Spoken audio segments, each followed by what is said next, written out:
if you turn on the television for 10 minutes, there is no doubt that Obama is the candidate favored by the controlled corporate media. Yes, he is anointed. It is an endless worship fest, and I watched him in Europe quite a bit over the weekend on C-SPAN raw footage. He is bumbling. He doesn't know what he's talking about. I know a lot of high school seniors in government class that could speak more eloquently than him, and that is upsetting to me. You're exactly right. But the choice that's being made is, of course, being made by Wall Street, and it's being made by our old friends, the Trilateral, Rockefeller, Bilderberger, Council on Foreign Relations, Rand Corporation, Chicago Schools, Skull and Bones, Ford Foundation, you name it. They have all lined up behind Obama in a way that is unprecedented. You've got a unified oligarchical front now around Obama. McCain is barely mentioned. Hillary Clinton was swept aside. Others swept aside. An example is McCain lands in New Hampshire, and there's one reporter and one photographer.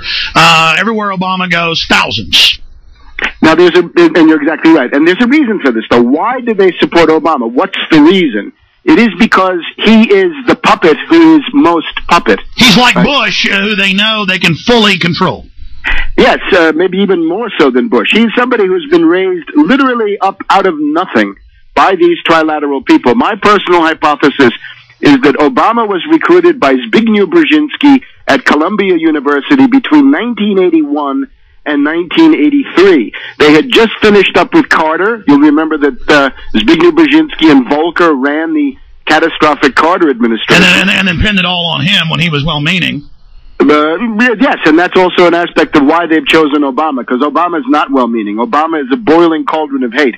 But back there in Colombia in 81 to 83, they were looking around for a puppet, a Manchurian candidate, assets, and of course they had a broad choice. Didn't have to be just Obama. They picked others to deploy into a political upsurge in this country approximately now, 2008, 2010, 2020. And Obama was one of the political properties that they picked up. So they have been grooming him and indoctrinating him. By the way, I'm backing you up. Dr. Dennis Cuddy has done a whole book on all these famous people. When they're in college, they'll be in the lunch line, and David Rockefeller will be there, or Zbigniew Brzezinski will be there, or Henry Kissinger. They go pick who they want.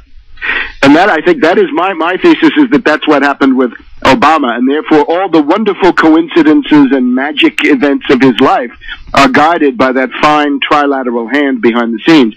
But now, ultimately, why do they need him today? Basically, two things. The entire phase of Islamofascism, war on terror, post 9/11, I believe is exhausted. I think they're gone into a new phase. The fake environmental Malthusian, the Russians are a threat.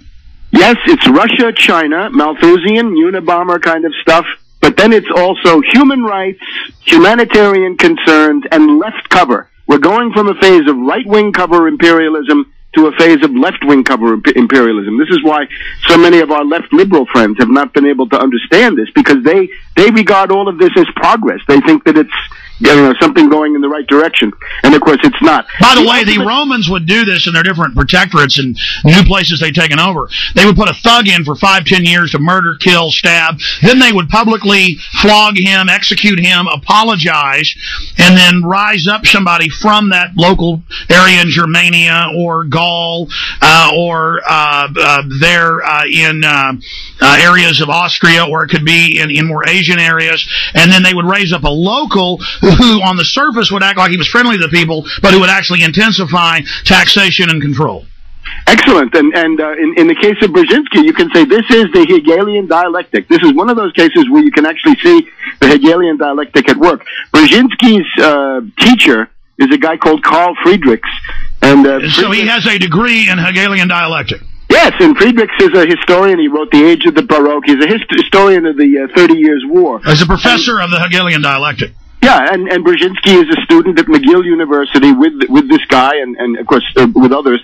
And essentially what they've said is you can't keep going with the right-wing stuff. You can't do Bush-Cheney neocons.